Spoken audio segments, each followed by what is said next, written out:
any texting. On any number in the United States and Canada, we can now automatically put texting on it. Other people don't do that. So it's something unique. I'm really excited about it. I know it's going to go far. And we have our goals that it should be sold in 30 months for $20 million. That's our goal for that. Now you might say, well, that's pretty big of you to say that when you don't know what's going to happen. You're right, I don't know what's going to happen. We may fail. I don't think so, because we're very smart guys when we have financing. But I'm not afraid to fail. So, I don't know if you have any questions, but I would say that a couple of things is that when you're out saying, what should I do with my life? If you want to be a lawyer, you should be a lawyer. If you want to work for a big company, that's what you should do. But if you want to start your own company, now or later, all I can say is, or what I can say is that there are opportunities in Pakistan that are so much larger than whatever you might think is happening in the United States. I don't know if you're going to build another Facebook. I don't know if you're going to build an Instagram. But the opportunities in every level of Pakistan are just enormous. The opportunities you might say, well, you can say that because you don't live here and you might just think everything's easy here. No, I'm sure it's not easy here. I'm sure it's actually quite difficult here to start things. But that's where the opportunity is. When I moved to Guatemala, I saw all these opportunities, but I had in my mind that I only want to do something big and great, and so I made a partnership that included Microsoft. It included the largest accounting firm called Pricewaterhouse, and it included the richest family in Guatemala. So you might say, well, that was easy for you. It wasn't easy, but yeah, I was the American coming in, and I had some good ideas. And the problem is, I ended up failing dramatically, and I lost $400,000 on that in a year. So how could you fail? Well, that's the problem. When you come from an environment where you feel like you did something successful, the temptation is to jump into something else and try to repeat it. And it doesn't always work that way. Our software was good. My partners were amazing. I'll become better partners than that. The problem is I invented a system of purchasing with preloaded catalogs and accruals and so on so that you wouldn't have any fraud in your company anymore. There wouldn't be any corruption. It would save money. The problem was that the purchasing directors at every company in that country didn't want that. They wanted the kickbacks. So we'll buy all of our parts from you and you're going to give me a free car. We'll buy all our office supplies from you and I'll get $10,000 at the end of the year. So all this corruption, as you might call it, they don't even call it corruption in Guatemala. They have other nicknames for it because it's not considered really corruption. It's just the way business is done. So when my software came along and said, we will fix corruption, how many people were interested? Just me. Nobody was interested. And so we lost all that money. So I was coming up with a solution to which there was no problem. I was coming up with an answer to which they never asked a question. If I had done a little bit of what I would tell you to do, if I had followed my own advice, I would have gone around to different companies and said, well, how can I help you? What's your problem in purchasing? And they would have said, no problem. I thought there was a problem where none existed, so I failed. It was possible to fail, and it's okay to fail. Lost some money on it, geared up again, and just started something else. So I started all those other, the Dash 911 company and 2 telecom companies were started. When you fail that badly, you might want to just hide and go back to work at, in our case, at Walmart, so we use as an example the JOB job. So you might have said, well, you know what, you're just going to go back and work at the local grocery store. And sometimes I felt like that. But I thought, no, it was just a mistake, so I can do it again. Opportunities in a country, I have to tell you, I didn't even know where Pakistan was. I didn't know how many people lived here. I didn't know there were 23.5 million people in Karachi. And that started to perk my ears up a little bit. My hair started standing up on my arm. And when I sat with Ray Hand and we started driving around and looking, saying, why don't they do that? Why do they have this? Why do they don't have that? And my goodness, all of a sudden I started to say, there is so much opportunity here, it's almost overwhelming. Where are the opportunities in an economy like this? Well, shouldn't be a surprise, and maybe you've already have this in mind, but there's a lot of opportunities in what's called the service economy, providing services for other people.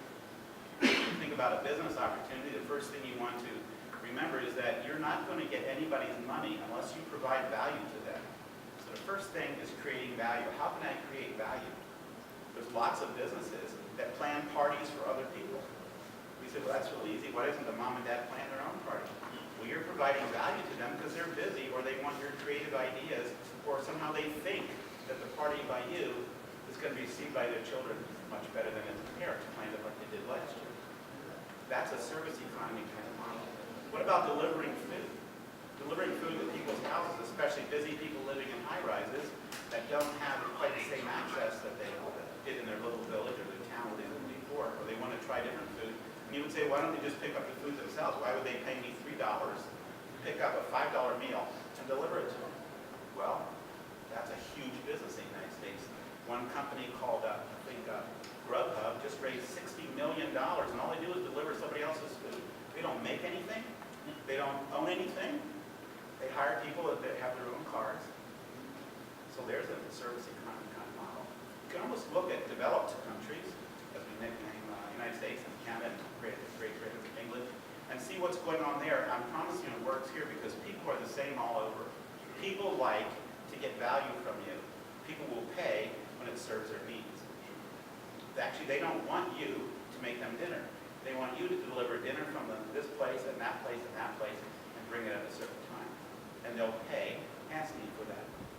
Outsiders might say, well, it's a poor country. People aren't going to pay almost the same amount for delivery as they would for the meal. And that's probably true. There's probably 100 million people in Pakistan who would never pay for you to deliver a meal to them. But there's 80 million people that would. I just heard a statistic that 110 million, half the country, Pakistan, is under the age of 35.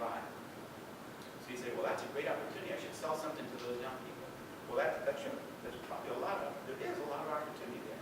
They have more spending power than their parents did. They have more vision of what they want to do. They have more aspirations. Aspirational selling is a very important part of marketing, where you tell people, you see these new perfume advertisements, it says the smell of a sultan. I never smelled a sultan, so I don't know if that's a good smell or not, but it's sold at a very upscale. I want to be aspirational. I want to have something very fancy by a famous cricket player. You have a cricket player. And that serves a need. That doesn't serve the same need as the mom who wants the food delivered. But that's another kind of selling that you can do for aspirational selling. People lift themselves up. But if you tell me that half the country is under 35, then I guess you're telling me that half the country is over 35. What are the needs of those? Older people generally will start to pay for services faster than the younger people. Telemedicine, tremendous opportunity for the rural areas. Buying online is a great opportunity where I can see by the traffic here, it must be difficult to get stuff delivered on time. But there's a great opportunity for you. The other opportunity I see here that actually works well in the States and work everywhere, and that is what I call piggybacking. And that is that, one example I've used when I was on an interview yesterday was that there was a guy who invented the gift card system, where you could have a gift card, you could put your name on it, like whatever your name of your store was. It would be a gift card. So you go in, and you were not sure what to buy for someone, so you just buy a gift card. Well, he wanted wider distribution of that. And he couldn't go to Macy's and sell them a Bosley's card. In other words, you couldn't go to company A that sold clothes and expect them to sell your clothing gift card at another company. Competition. So he had to find neutral territory. What he made was a deal. It's the largest grocery chain in the whole United States. Thousands and thousands of stores. Why? People go to a grocery store more than 2 times a week. They reach every economic area and class across the country. And like that, there are thousands of stores. And so he made his deal to take a small commission and let them split the commission basically with them. His commission was much less.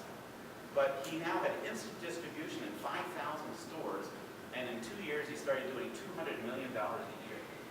Now anybody could have done that. There's other companies that sell gift cards, but it didn't occur to them to jump on the distribution system that someone else on.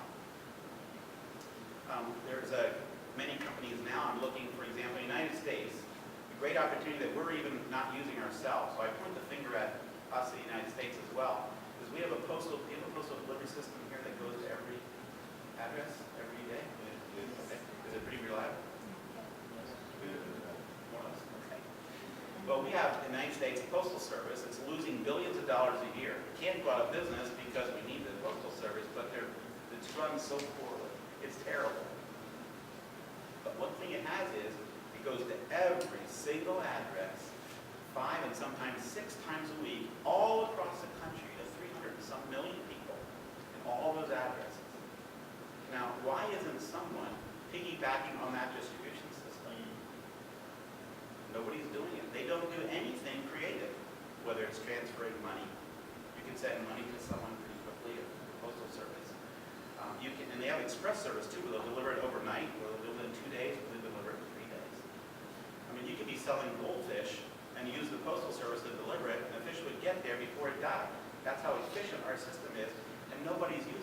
sometimes I think about it. What do you have at the Postal Service to deliver? Maybe you have a good Postal Service or a good enough Postal Service here, and nobody's piggybacking on the back of that. They say, oh, I'll mail you a letter. Well, now it's mostly email. So forget about looking at the Postal Service as simply delivering a letter or a bill that you don't want to get. But think of it as a huge octopus with millions of endpoints. You can send anything at any time, just at any time. Greyhound, you said they wanted to have some questions and answers, so that might be a good time for that. Any students have any It questions? doesn't have to be a question about anything I said. It could be something that you've been thinking about or I was just wondering, how did you get this knack of looking or recognizing the opportunity, or you were just lucky? we have a saying that everybody creates their own luck. So when a person is lucky, that Tiger Woods is a famous golf player, they say, well, he's lucky. He's not lucky. He practiced since he was 8 years old, hours and hours a day. So I think if you look at any sports person and say, well, that was a lucky shot. He's famous. He's got an extra $1 million bonus. It's because he practiced a lot, waiting to take the opportunity, and we call it lucky. I won't say that it was my own mind, so I should say I'm lucky, because I tell my children, don't think that you can do this automatically. It's not a lucky thing. I was lucky. I was lucky to be in the right place at the right time, but everybody, I know 1,000 people who in the early 1992 lived within a mile of me, and none of them thought about the internet. Now, why is that? It's not because I'm smarter. I'm not. I can tell you that. I'm not smarter. But what was it that I had my antennas up and said, that looks really interesting? I would go to people and I would hand out free diskettes because I knew them as friends. I'd say, here's a free coupon, 1 month of free internet. They wouldn't even take it. They said, I don't know anybody to send an email to. I'm like, well, you need to be part of the ecosystem. So I had first charged $39 a month, $29 a month, $19 a month, and finally free to get people to get on the internet. But lots of people were there at the same time. Why? I wasn't smarter. They had the same luck I did. They were around at the same time.